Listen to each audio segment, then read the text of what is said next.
Écoutez, vous avez su planter le décor de mon itinéraire, de la personne que je suis, j'apprécie. Je relève particulièrement le fait que je sois, que vous l'avez dit, que je sois femme, que je sois épouse et maman de 4 charmantes jeunes filles qui sont certes grandes aujourd'hui, mais 4 charmantes princesses comme je les appelle, et qui sont mon oxygène aujourd'hui, cet oxygène tant nécessaire dans le cadre du développement durable pour la préservation de notre planète.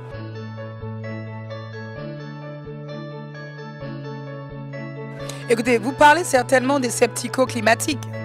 Vous savez, il le faut de tout pour faire un monde, mais je pense que c'est un réel danger pour nous d'avoir des dirigeants de grands États que je ne citerai pas ici, que vous connaissez, qui, heureusement pour nous, ne sont pas suivis souvent par les ONG, par les fédérations des États dans lesquels qu'ils ont, sous leur coordination, souvent qui font cavalier seul, parce qu'aujourd'hui, le rapport du GIEC nous dit quoi? Qu'il nous faut assurément gagner du temps pour ne pas que nous allions à la fin des temps, c'est-à-dire que nous n'ayons plus de planète. Nous n'avons qu'une seule planète aujourd'hui. La sonnette d'alarme est tirée. Pendant des décennies, nous avons fait fi de cela. On n'a pas cru. Mais le seul problème aujourd'hui pour les pays les moins pollueurs que nous sommes, les pays du Sud, les pays d'Afrique, c'est quoi notre problème? Mais c'est que nous demandons simplement aux pays les plus pollueurs, les pays du Nord, qu'on dit pays développés, qui ont bâti des économies, qui ont construit des industries,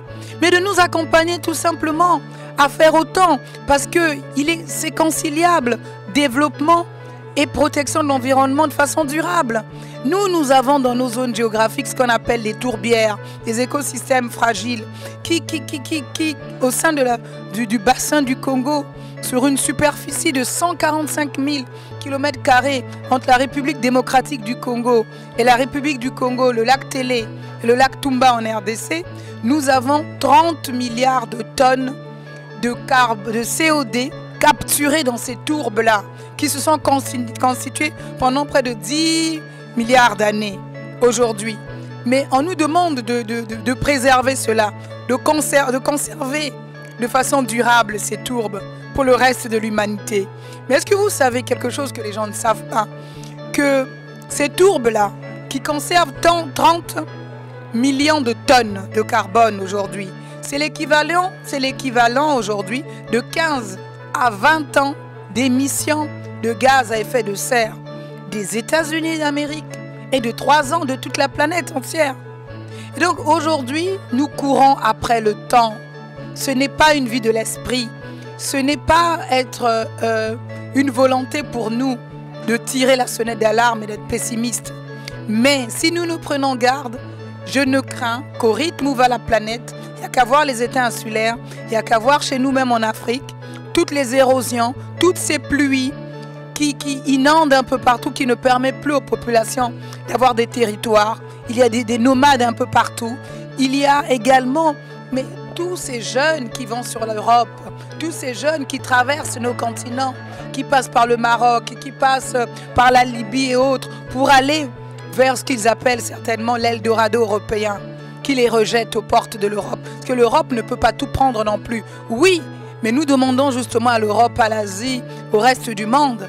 Oui, mais nous voulons des compensations dans le cadre de l'adaptation, parce qu'en termes d'atténuation, l'Afrique, c'est 0,5% pratiquement au Congo-Brazzaville, pour amener ça déjà au Congo-Brazzaville, dont je suis originaire, de taux de déforestation, parmi les plus bas au monde.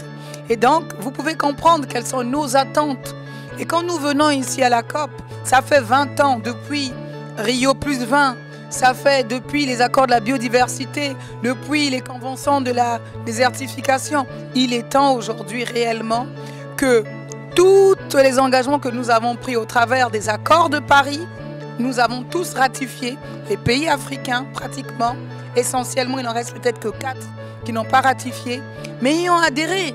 Mais maintenant, nous sommes également ceux qui conservons pour le reste de la planète. Mais il faut bien qu'on s'occupe de nous.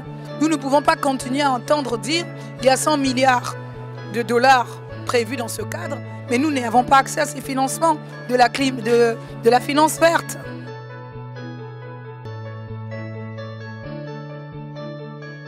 Vous savez, dans la commission climat du bassin du Congo, il y a un instrument financier que nous avons qui permet de faire venir des fonds de tous les partenaires, les bailleurs, qu'on appelle le fonds bleu.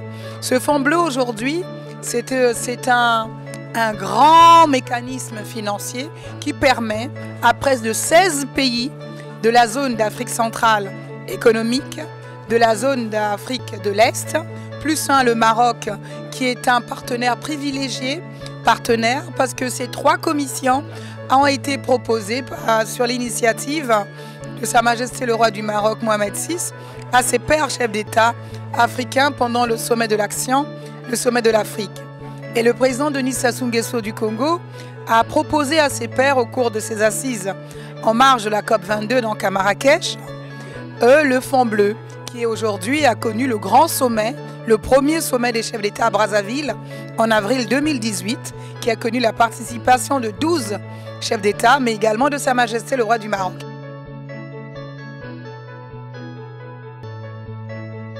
Le bassin du Congo, déjà, il faut le savoir, c'est près de 300 millions de populations qui y vivent. Donc il nous faut vraiment une économie collaborative pour les populations, les peuples autochtones, les jeunes aujourd'hui sur le plan de la démographie qui sont majoritaires. Mais vous avez su mettre le doigt sur quelque chose que nous chérissons au niveau des États qui sont membres de la commission climat du bassin du Congo. C'est l'instrument financier qui est en étude de préfiguration qui est le Fonds bleu.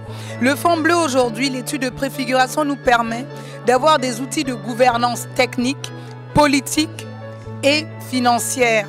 Parce que pendant longtemps, beaucoup nous font le reproche de ne pas avoir une transparence dans la gestion des fonds.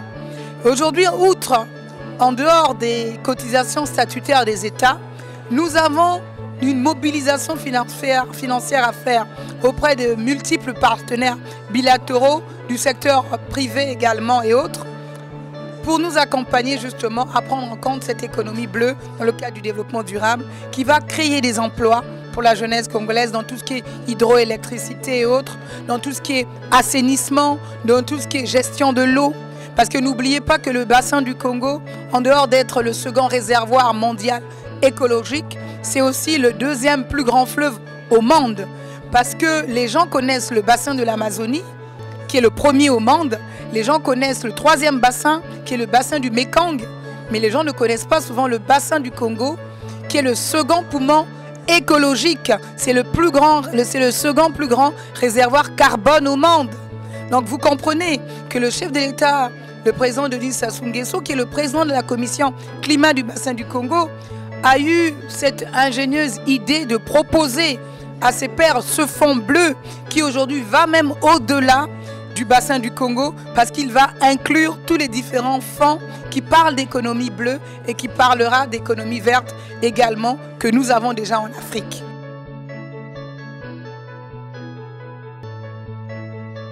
Vu l'engagement de très haut niveau, il ne reste plus qu'aux citoyens que nous sommes, aux femmes engagées que nous sommes, aux politiques que nous sommes, aux femmes d'État, aux hommes d'État que nous sommes également, de porter à bras le corps de ce problème, de cet engagement aujourd'hui auquel nous ne pouvons plus ne pas y croire. Parce que lorsqu'on voit les érosions, lorsque l'on voit toutes ces populations qui n'ont plus de domicile par rapport à la montée des eaux, lorsque l'on voit toutes ces personnes sur le plan de l'alimentation qui ne peuvent plus avoir accès à une agriculture parce qu'il manque de terre et autres, vous comprenez qu'il nous faut courir après le temps.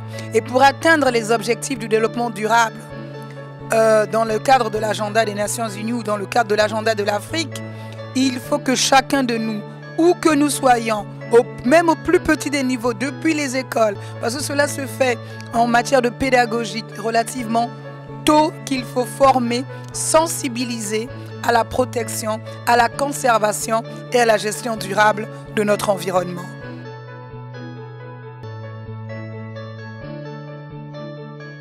Mais pour changer ce paradigme-là, il nous faut changer notre logiciel mental. Il nous faut changer le disque dur qu'il y a en nous. Parce que c'est un changement de comportement qu'il nous faut programmer. La gestion rationnelle et durable des déchets. La façon dont nous rendons les villes durables. La façon dont chacun de nous nettoyons devant notre porte. La façon dont nous avons pris des textes qui interdisent l'utilisation du sachet, qui fait beaucoup de dégâts dans la nature. Il faut aller vers des matériaux biodégradables aujourd'hui, parce que lorsque vous prenez les sachets, c'est pas moins de 100 années pour que cela puisse disparaître. Donc, et aujourd'hui, il y a beaucoup d'études qui le révèlent. Il y a la faune qui est attaquée, les animaux.